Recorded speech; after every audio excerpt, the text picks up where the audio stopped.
Hello বন্ধুরা, কেমন আছো? আশা করি সবাই খুব ভালো আছো। আজকে আরেকটা নতুন রেসিপি তোমাদের সঙ্গে শেয়ার করব। রেসিপিটা কমনই আছে, সবাই জানে। রেসিপিটার নাম হচ্ছে পাপড়ি চাট। এখানে আমি স্টেপ বাই স্টেপ দেখাবো কী করে পাপড়ি তৈরি করা হয়, তারপরে বিভিন্ন রকম যে চাটনিগুলো এখানে ইউজ করা হয় সেগুলো কীরকমভাবে তৈরি করা হয় স্টেপ বাই স্টেপ আমি তোমাদের সঙ্গে শেয়ার করব। তাহলে চলে এসো। পাপড়ি চাট বানানোর জন্য যে পাপড়িটা তৈরি করা হয় সেক্ষেত্রে আমি 500 এরকম ময়দা নিয়েছি। এর সঙ্গে একটু জোয়ান আমি হাতে করে নিচ্ছি। এই জোয়ানটা ভালো করে হাতে আমি একটু ক্রাশ করছি এবং মিক্সড করার আগে আমি ক্রাশ করছি যাতে এর মধ্যে যে অ্যারোমাটা থাকে সেটা ভালোভাবে বেরোয়, এবং এর সঙ্গে আমি মিশিয়ে দিচ্ছি। তারপর আমি 3 চামচের মতন ঘি নিলাম। পরিমাণ মতো একটু নুন এই ময়দার সঙ্গে অ্যাড করলাম। আর আমি ভালো করে এই ময়দা, ঘি, নুন আর জোয়ান ভালো করে মিক্সড করেছি। এই যে যখন আমি শুকনো অবস্থায় ময়দা, ঘি, জোয়ান আর নুন এরকম করে মাখছি, তখন দেখতে হবে যে যখন এরকমভাবে আমি চাপ দেব এটা যেন এরকম শক্ত অবস্থায় থাকে।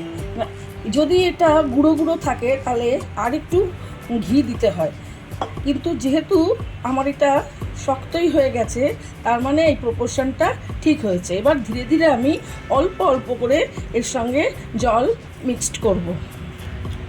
অল্প অল্প জল নিয়ে মিক্সড করব, কেননা যে ডোটা তৈরি হবে সেটা যেন একটু শক্ত শক্ত থাকে, টাইট ডো যেন তৈরি হয়।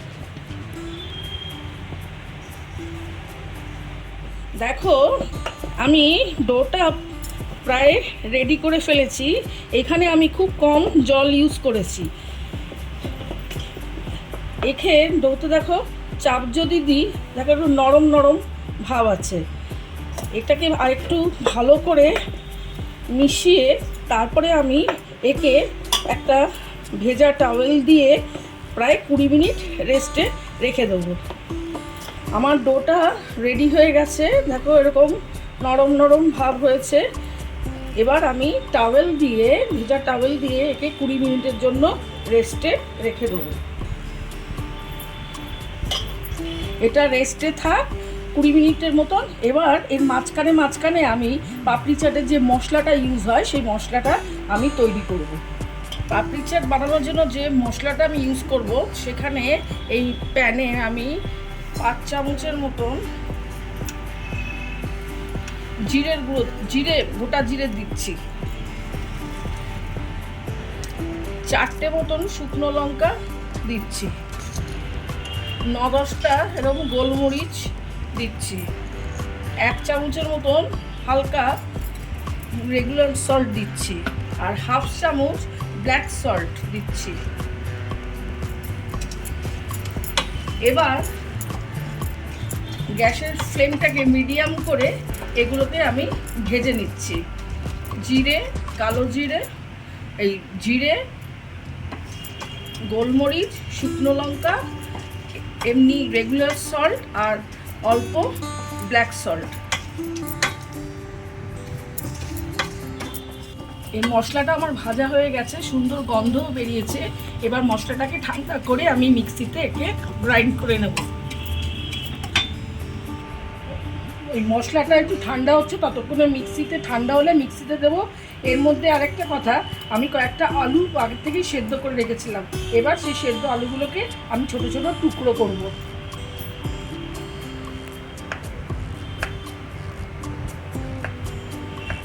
গুলোকে এরকম ছোট ছোট করে পিস করে কাটতে হবে, তাহলে যখন এই পাপড়ির উপর সাজাবো দেখতে ভালো লাগবে।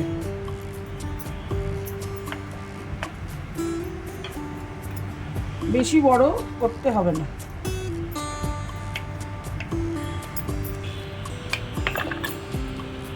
মশলাটা ঠান্ডা হয়ে গেছে, এবার আমি মিক্সির মধ্যে দিয়ে দিচ্ছি, একে গ্রাইন্ড করব। মশলাটা আমার তৈরি হয়ে গেছে, খুব সুন্দর একটা গন্ধ বেরোচ্ছে। এবার আমি একে একটা পাত্রে ঢেলে রাখছি, পরে এটা আমার ইউজ হবে। বাজার থেকে পাকা তেঁতুল এনেছিলাম এবং সেটাকে জলের মধ্যে ভিজিয়ে রেখেছিলাম।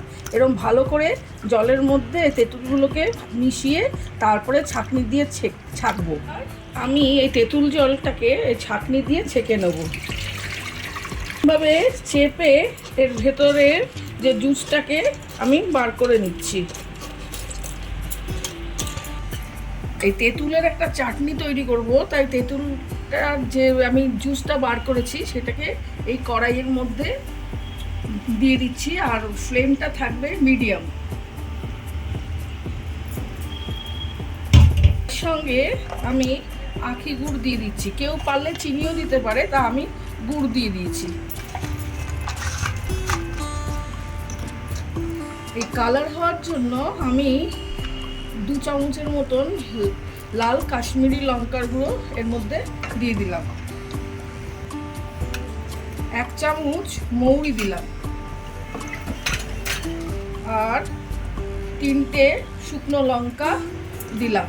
এগুলো সব একসঙ্গে ফুটবে। তাছাড়া আমি ব্ল্যাক সল্ট পরিমাণ মতো একটু দিলাম, তার সঙ্গে আমি এখানে রেগুলার সল্টও পরিমাণ মতো দিলাম।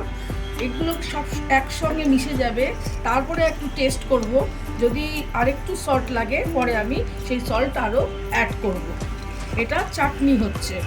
এটা মানে এখন একটু পাতলা আছে, আস্তে আস্তে একটু ঘন হবে, সেই ঘন অবস্থায় একে আমি নামিয়ে দেবো। চাটনি মানে ওই লাল চাটনিটা হচ্ছে, ততক্ষণে আমি আরেকটা গ্রিন চাটনি তৈরি করি। গ্রিন চাটনি তৈরি করতে প্রথমে একটু ধনেপাতা নিয়েছি, ঠিক আছে, তারপর ধনেপাতা যতটা নিয়েছি তার হাফ পুদিনা পাতা নিয়েছি। এবার এই 3টে কাঁচা লঙ্কা এর মধ্যে দিয়ে দিলাম, আর একটু মটর ডালও এর মধ্যে দিলাম, কারণ কি এটা একটু ঘন হবে ডালটা দিলে। এবার খুব সামান্য ব্ল্যাক সল্ট দিলাম, রেগুলার সল্ট দিলাম, আর কিছু বরফের টুকরো এর সঙ্গে অ্যাড করলাম, কারণ জল দিলাম না। বরফের টুকরো দিলে কি হবে, ওই গ্রিন কালারটা খুব সুন্দর গ্রিন কালার হিসেবেই থাকবে, ওটা ব্ল্যাকিশ গ্রিন হবে না। আমি এগুলোকে সব একসঙ্গে মিক্সিতে গ্রাইন্ড করে নেব, তাহলে সবুজ চাটনিটা তৈরি হয়ে যাবে। গ্রিন চাটনিটা আমার রেডি হয়ে গেছে। এখানে সামনে একটু একটু বরফও রয়েছে, এটা আস্তে আস্তে বরফগুলো গলে যাবে। এটা আমি এখন এখানে রেখে তারপরে কিছুক্ষণের জন্য একটু ফ্রিজে রেখে দেবো, ঠান্ডা থাকবে।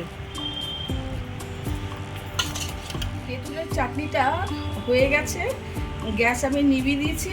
এটা যতটা লিকুইডভাবে দেখা যাচ্ছে, যখন ঠান্ডা হবে এটা একটু ঘন হয়ে যাবে। যেন পাপড়ি চাটে দই লাগে, তাই একটু দই নিলাম এবং এর সঙ্গে একটু চিনি অ্যাড করলাম। এবার ভালো করে চিনিটা এই দইয়ের সঙ্গে মিক্স করে দেবো।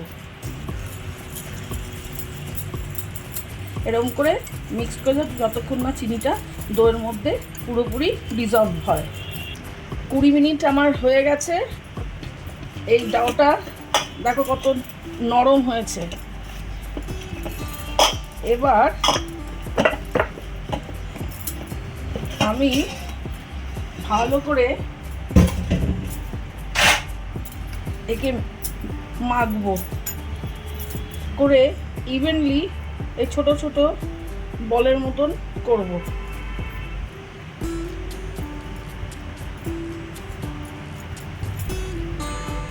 এই লেচিগুলোকে বের করে নিয়েছি।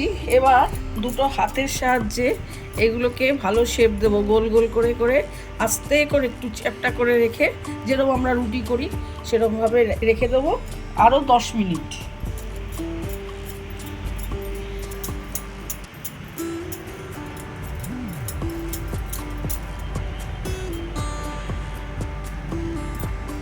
আমার লেচিগুলো সব রেডি হয়ে গেছে, এরপরে আমি বেলবো।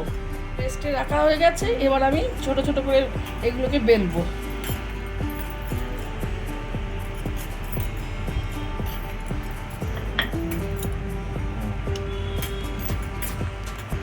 এবার এই যে কাঁটা চামচ দিয়ে একে ফুটো ফুটো করে দেবো। ফুটো ফুটো করলে কি হবে, ফুলবে না।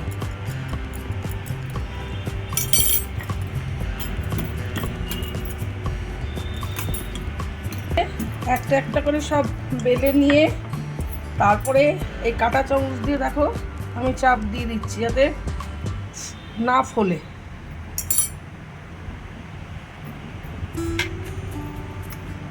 এবার গরম তেলে সব একটা একটা করে ছেড়ে দিচ্ছি।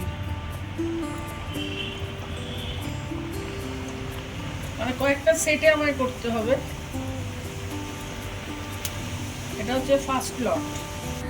এই দেখো পাপড়ি ফার্স্ট সেটটা তৈরি হয়ে গেছে, দেখো লাল লাল হয়ে গেছে। হ্যাঁ, এবার আমি তেল থেকে তুলে নেব এক এক করে।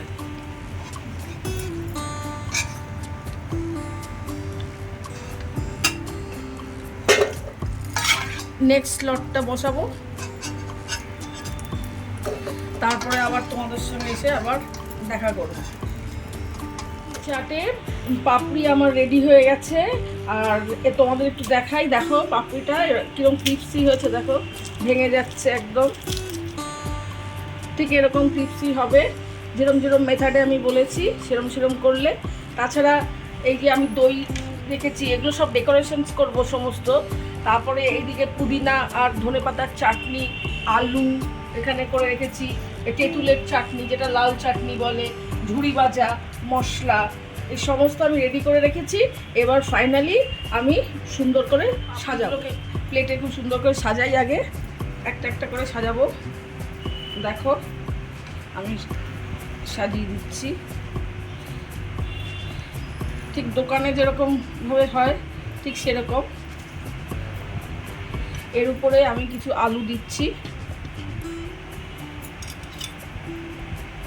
এবার আমি ওই ভাজা মশলাটা আলুর উপরে ছড়িয়ে দিচ্ছি। হয়ে গেল। এবার আমি যেটা দই আর চিনি দিয়ে একটা করেছিলাম জুসের মতন, সেটা আস্তে আস্তে এর মধ্যে ছিটিয়ে দিচ্ছি, দেখো। এবারে পুদিনা ধনেপাতার চাটনিটা অল্প অল্প, সবুজ চাটনি যেটাকে বলে, সেটা অল্প অল্প দিয়ে দিচ্ছি। এর উপরে আবার একটু দই দিচ্ছি। এবারে তেঁতুলের যে মানে লাল চাটনি যেটা, সেটা ওপর দিয়ে দিচ্ছি। এরপরে এর উপরে ঝুড়ি ভাজা দিয়ে দিচ্ছি, দেখো।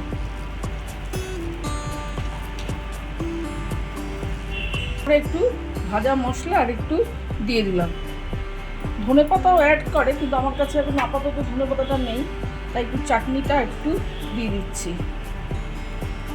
দেখো আমার ঘরে বানানো পাপড়ির চাট পুরো রেডি, পুরো সম্পূর্ণ বাড়িতে বানালাম। পাপড়ি থেকে আরম্ভ করে সমস্ত যে জুসগুলো, যেটা যে দই বা ধনেপাতার চাটনি বা তেঁতুলের চাটনি, সব কিছুই বাড়িতে বানালাম। বাড়িতে একদম নিজের হাতে পাপড়ির চাট তৈরি করলাম। পাপড়ির চাট রেসিপিটা তোমাদের কেমন লাগলো? যদি ভালো লাগে লাইক কমেন্ট শেয়ার করো, তোমাদের কমেন্ট করতে আমার খুব ভালো লাগে। নেক্সট দিন আবার নতুন নতুন আইটেম তোমাদের সামনে এসে দেখাবো। আর সবাই তোমরা সুস্থ থেকো, ভালো থেকো, ততক্ষণের জন্য বাই।